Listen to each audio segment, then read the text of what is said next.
Well, when was the last time you were invited to a wedding? What did it take to get ready? Of course, if you planned on going, you had to find a way to purchase a wedding gift. And so you went out and did your shopping.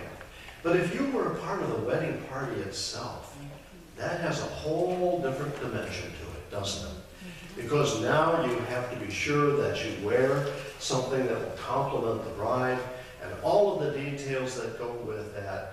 Getting ready, if you're a part of the wedding party, is not always an easy thing to do. I can tell you that because I have officiated at many weddings in this church. And though they may be scheduled to begin at a certain time, don't ever count on it. Because the bridal party is in our fellowship hall getting ready. And there is no timeline on that because I cannot believe the kinds of things they have to consider as they get ready. First, their hair has to be just right.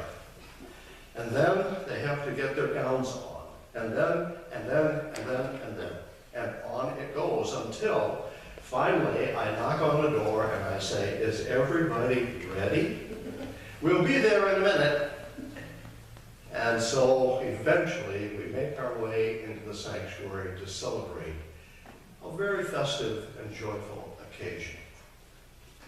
But weddings differ around the world. Many years ago, one of my colleagues, a pastor, and I went to India on a mission trip. And while we were there, we had the privilege of attending a Hindu wedding, which is quite radically different from what we do here. For example, the bridegroom gets on a white horse which is decorated beyond imagination and rides that horse over to the gate of the bride and waits at the gate while the family sends her out to ride with him to the place where the reception will be held. And once they get there, there is a very special raised platform on which the bride and the groom sit. And they sit there while all of those who are gathered for the wedding sing their praises and give them compliments and raise toasts to their future and their welfare. And that goes on for quite a bit of time. And after the celebration itself, the bride and the groom and the immediate family go to a special place where the Hindu priest then does a very significant and special celebration of the wedding. It's not just a half-hour event. My friends, it's a whole day. And it is very ornate and very, very celebratory. And so I recall that when I read the story in the Gospel of Matthew in the 25th chapter, because Jesus compares himself to a bridegroom. He's talking about how we get ready for the time when Jesus shall return into this kingdom. And what will we do if we are not ready? He believes, and as he was speaking to those who were hearing him, that our spiritual well-being is what really counts in this world. It's what's inside us that matters. And if we have the heart of faith, if we have a relationship with our Creator and the lover of our souls, there is no question that we have to worry about when Jesus will return. We are ready at whatever time God may choose to make that happen. You will know that there were those who questioned Jesus about this. They wanted to know, when is this going to happen? At what time will this occur? And his response to those who raised the question was simple. The Son of Man knows neither the day nor the hour. I can't tell you. That is not my purpose here. I'm not here to give you a warning when, in fact, Christ will return to this world. What I am here for is to encourage you in faith and living as people who believe in the love of God and share that every day of your lives. Think about that for a moment.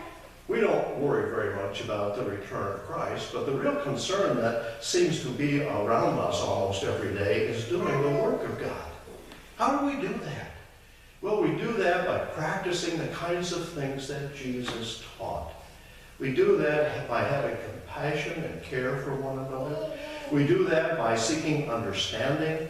We do that by being present with those who are in need, in suffering, or in pain. There are so many ways that Jesus illustrated to us what it means to be ready for that day. And should it occur in our lifetime or in generations to come, the message is still the same. Be ready. Don't be like those who were gathered there to celebrate the wedding and were not prepared to do that, and somehow got left outside of the great hall where the celebration was to take place. The question for all of us is, are we really ready? And what does it take to be ready? Well, basically it takes one, a belief that what Jesus Christ has taught and what Jesus does in the Gospels is what we are called to teach and what we are called to do. Think about how simple it is and yet how complicated it becomes in a world in which we live. Every day we have opportunity. Every day God sends us into the world. We are sent as disciples, as believers. And wherever God sends us, there are opportunities for us to live up to the good news of the gospel. And that's what a disciple does.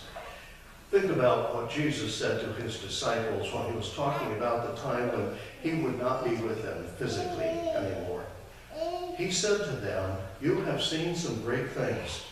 You've traveled with me throughout Judea and Galilee. You've seen the healings that have taken place. You have seen the ways in which I have tried to teach a different understanding of God's purpose for the human family.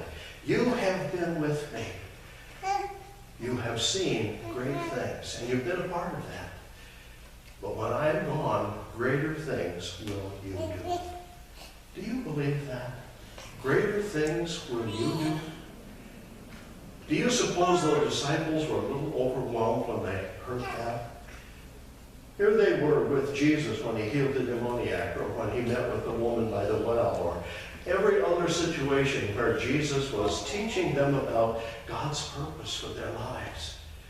And yet when the moment came when he said, "Great things you have seen, but greater things will you do," friends, we have the capacity for greatness, but we have to be ready to put it into action. It's not something, religion is not a passive sport, if you will. We're not observers in the great scheme of things, and God never called us to be observers. God called us to be actors. And while we are in this world, and while we claim the name of Jesus Christ, when Jesus said, "Greater things will you do" to those disciples, he meant it for us as well. You really believe that we have the capacity for greatness? Think about that for a moment. We're so diverse, we're so individual, we're so different from each other. We go to so many different places once we leave this sanctuary, and we know so many different people and have so many different settings for our lives. But whatever that may be, and wherever it may be, we go with the belief that we have the capacity for greatness. Not greatness in the eyes of the world, but greatness in terms of God's purpose for the human family. Think of how many times we have had the opportunity to say a word to a person who is in pain or in need. Sometimes it's just a hug. Sometimes it's a very simple expression that you matter. And it's important for people to know that they matter.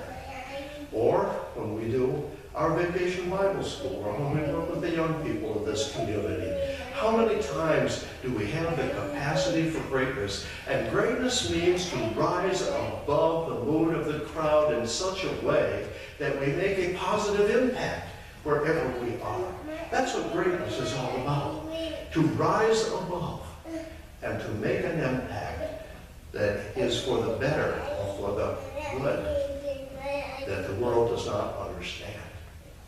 And so when Jesus said to his disciples, "Greater things will you do," he was encouraging them to rise above the crowd, to do something with their lives that truly mattered and made a difference, not just for themselves, but for the whole world around them. And that's what it means for us. When we are ready, no matter what place we have in this world, when we are ready, we are disciples, and we are doing the work of God. And we want to be found doing that when Christ returns.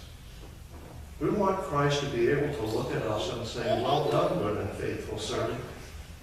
Well done, good and faithful servant.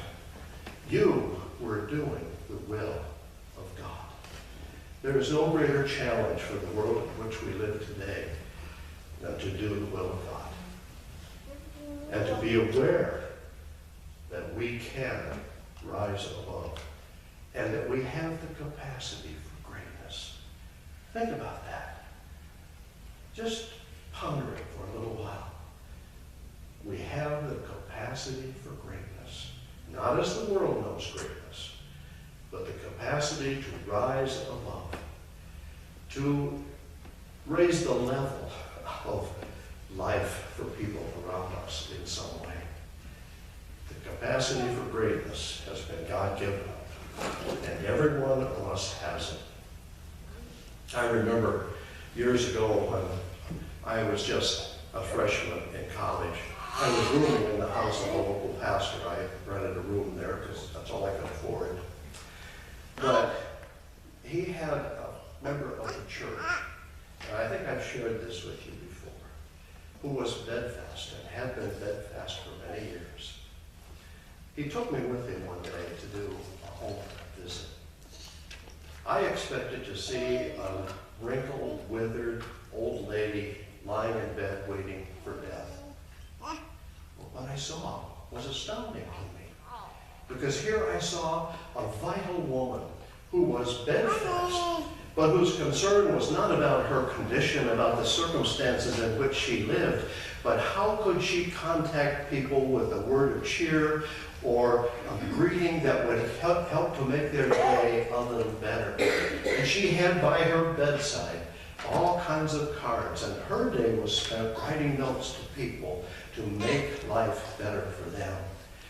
What does rising above the crowd mean? For her, it was very clear. The capacity for greatness in her life was expressed in such a simple way for most of us, but it was so profound because how many lives did she touch with just a word, a note? We have folks who do that here too, friends.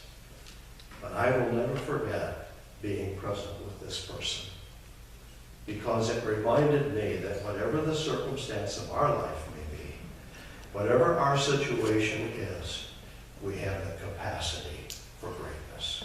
And we can rise above the crowd. And we will be ready whenever it is that God decides that Jesus should return. Let us pray.